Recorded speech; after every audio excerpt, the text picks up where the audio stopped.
Movie की starting में हमें दिखाया जाता है ऑफिसर फ्रैंक विलियम और उसके फ्रेंड हैना अपराधियों से भरी एक गाड़ी को लेकर एक लावारिस होटल में जाने वाले थे ताकि वे सभी अपराधी मिलकर उस होटल को गरीब लोगों के लिए साफ करें। लेकिन तभी हमें दिखाया जाता है कि फ्रैंक का एक हाथ नहीं होता और उसे आर्टिफिशियल हैंड लगवाया होता है, क्योंकि 4 साल पहले वह अपनी टीम के साथ लावारिस घर में केस के सिलसिले में गए थे, जहां पर उन्हें एक लेडी दिखाई देती है जिसकी आंख नहीं होती और वह जोर जोर से रो रही होती है। तभी उनके साथी के ऊपर एक बड़े शरीर वाला इंसान आकर हमला कर देता है और उसका एक हाथ काट देता है, जिसकी वजह से वह आज एक हाथ लिए घूमता है। तभी फ्रैंक जान बचाने के लिए बड़े शरीर वाले आदमी पर गोली सवार करता है, जिससे वह आदमी वहां से भाग जाता है। इसके बाद उस जगह में से पुलिस और बाकी टीम आकर उस बिना आंख वाली लड़की और ऑफिसर फ्रैंक को निकाल लेते हैं और इसके साथ ही वहां पर कंकाल भी मिलते हैं, जिसकी वजह से साफ जाहिर होता है कि यहाँ पर कोई आदमी एक किलर है जो कि लोगों को मार रहा होता है। तभी हमें कैदियों से भरी एक बस दिखाई जाती है जहाँ पर कुल मिलाकर 8 लोग थे, जिसमें से 4 लड़की और 4 लड़के थे और सभी बड़े से बड़े जुर्म में गिरफ्तार किए गए थे।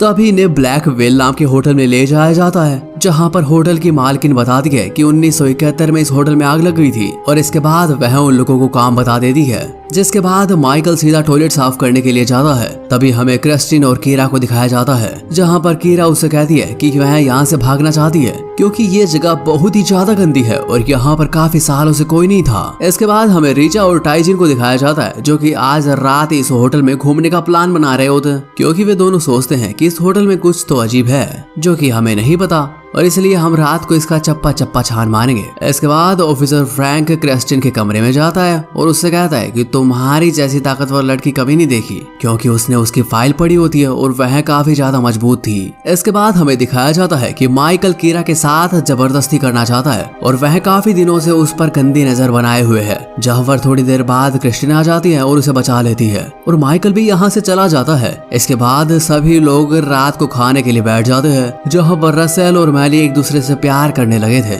इसके बाद वहाँ पर एक डॉग आ जाता है और वे उसे खाना खिलाते हैं। तभी माइकल उसे किसी चीज से मारता है और उसे वहाँ से भगा देता है। इसके बाद वे टाइजन और रिचा आधी रात को जब आते हैं तो वो होटल का चक्कर लगाने के लिए रेडी हो जाते हैं और वहाँ पर मैप लेकर होटल के हर हिस्से को जानने के लिए जाते हैं। इसके बाद वह एक दरवाजे के ताले को खोल देते हैं, जहाँ पर वह अंदर जाते हैं। तभी जोली और मोलिसा की आंखें खुल जाती है और वह भी रात को घूमने का प्लान बनाती है और वो दोनों नशे में बहुत ज्यादा प्यासी थी, इसलिए उन दोनों ने चरस फूकना शुरू कर दिया।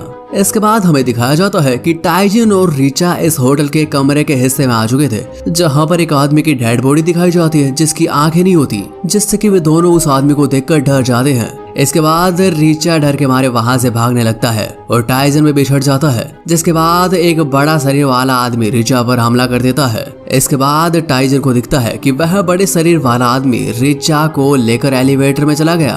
तभी खबर फैलती है कि सभी कैदी अपने कमरे से बाहर जा चुके हैं। तभी वह उन्हें देखने के लिए एलिवेटर का बटन प्रेस करती है। तभी एलिवेटर तीसरी मंजिल के बजाय 9वीं मंजिल पर रुकता है। तभी वहां से एक सीरियल किलर निकलता है, जो कि उसे मारकर ऊपर लटका रहा होता है और उसकी आंखें निकालता हुआ दिखाई देता है, जिससे कि साबित होता है कि वही सीरियल किलर होता है जो कि इंसानों की आंखें निकाल रहा होता है। तभी हमें उन 4 कैदियों को दिखाया जाता है कि जो मजे करने के लिए बाहर निकले थे और वह सीधा सीढ़ियों से ऊपर की ओर जा रहे थे। तभी क्रिस्टिन कीरा से कहती है कि उसे यहाँ से भागने का मन कर रहा है और वह ज्यादा देर यहाँ नहीं रुक सकती। इसके बाद कीरा सीधा किचन में चली जाती है और वहाँ से भागने की कोशिश करती है, पर उसका पैर फिसल जाता है और वह सीधा नीचे आकर गिरती है। तभी गिरने की आवाज ऑफिसर फ्रैंक को सुनाई देती है और वह सीधा ऊपर आने लगता है। तभी कीरा क्रिस्टिन से कहती है कि तुम जल्दी से दरवाजा बंद कर दो, नहीं तो ऑफिसर फ्रैंक आकर मुझे देख लेगा। इसके बाद एक खुफिया जगह से एक सीरियल किलर वहां से हुक लिए हुए आता है और वह उस लड़की को वहां से हुक में फंसाकर अपनी खुफिया रास्ते में ले जाता है। इसके बाद सभी लोगों को उसकी आवाज सुनाई देती है, जहां पर ऑफिसर फ्रैंक क्रिस्टिन को लेकर उसके कमरे में चेक करने के लिए जाते हैं, लेकिन उसे तो वो किलर ले जा चुका था। तभी हमें दिखाया जाता है कि ऑफिसर फ्रैंक कीरा को बचाने के लिए सीधा एलिवेटर में जाता है और तभी ऊपर से क्रिस्टिन का खून नीचे गिरने लगता है, जिससे वह समझ जाती है कि ऊपर से वह व्यक्ति लोगों को मार रहा होता है। इसके बाद वह किसी न किसी तरह से फ्लोर नंबर 5 पर पहुंच जाते हैं, जहां पर उसे टाइजन भी मिल जाता है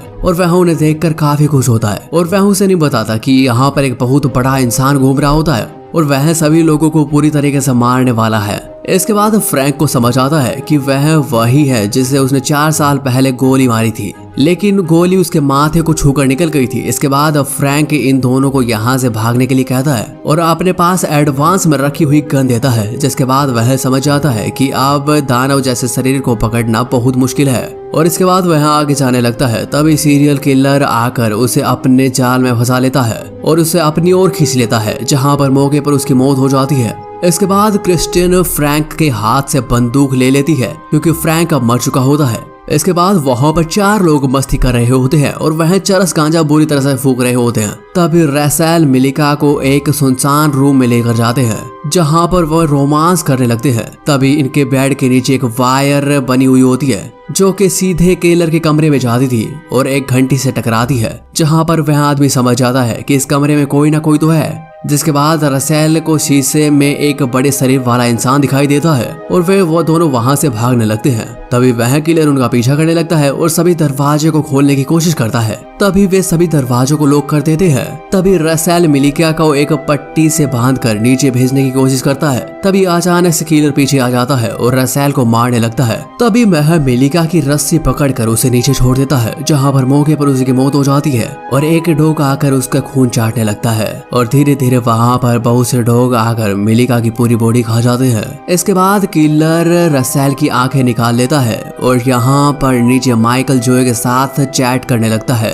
और इसके बाद वह अपनी बहन को सब कुछ फोन पर बता देती है। इसके बाद तो किलर वहाँ पर आ जाता है और जोए को उठाकर वहाँ से ले जाता है। इसके बाद सीरियल किलर कुछ और लोगों को ढूंढने के लिए जाता है और वह सभी दरवाजों को तोड़ देता है और अलमारी के पीछे उसे कोई भी मिलता तो वह फोन को उनके मुंह में डालकर उन्हें घसीट कर अपने साथ ले जाता और माइकल ये सब देख रहा होता है। इसके बाद क्रिस्टिन और सभी लोग एक पतली सी वायर को देखते हैं जो कि उस कमरे के अंदर जा रही होती है जहाँ पर सीरियल किलर रहता था और वो वहाँ पर आने वाला होता है। इसके बाद क्रिस्टिन और बाकी सभी लोग वहाँ से भाग जाते हैं। इसके बाद वह उन्हें ढूंढ लेता है और उन पर अटैक करने की कोशिश करता है। तभी टाइजन और क्रिस्टिन अचानक से एलिवेटर में पहुंच जाते हैं और ऊपर जाने की कोशिश करते हैं, जहाँ पर क्रिस्टिन और टाइजन सीधा उस किलर के रूम में चले जाते हैं, जहाँ पर उन्हें बहुत सारी आंखें दिखती है जो कि अलग अलग डब्बे में बंद थी और वहाँ पर उन्हें कीरा भी मिल जाती है जो कि पिंजरे में बंद होती है। इसके बाद टाइजन को वहाँ पर किलर के आने की भनक होती है और इसके बाद वह उन्हें मारने के लिए आ जाता है।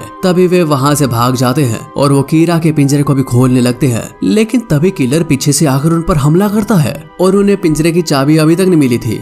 तभी सीरियल किलर टाइजन को दीवार पर फेंक कर मारता है जिससे कि उसकी मौत हो जाती है और यहाँ पर मार्गरेट आ जाती है, जिसे पता चलता है मार्गरेट असल में उस बड़े शरीर वाले की माँ होती है जो कि बचपन में उसे मारने के लिए कहती थी और वह अब आकर उसे कहती है कि उसे कीरा को क्यों नहीं मारा। और बचपन में मार्गरेट अपने बेटे को बहुत ज्यादा मारती थी और उसे बहुत ज्यादा टॉर्चर करती थी। इसके बाद मार्गरेट उन्हें बताती है कि सब लोग तो फ्रैंक को ही मारना चाहते थे, लेकिन उसके साथ साथ अब तुम लोगों को भी मारना पड़ा क्योंकि फ्रैंक ने किलर के सिर पर गोली मारी थी, जिसके कारण वह उसे बदला लेना चाहता था क्योंकि कीरा की बॉडी पर उस भगवान के निशान थे और वह उसे नहीं मार सकता था। इसके बाद किलर को गुस्सा आ जाता है और वह अपनी माँ को उठाकर एक दीवार की ओर फेंक देता है, जहाँ पर हुक के कारण मार्गरेट की मौत हो जाती है क्योंकि मार्गरेट उसे पहले बहुत ज्यादा टॉर्चर करती थी। जिसके बाद वहाँ पर क्रिस्टिन आ जाती है और गन उठाकर सीधा उसे मारने की कोशिश करती है, लेकिन उस गन के अंदर गोलियां नहीं होती, जिससे कि उसे लगता है कि अब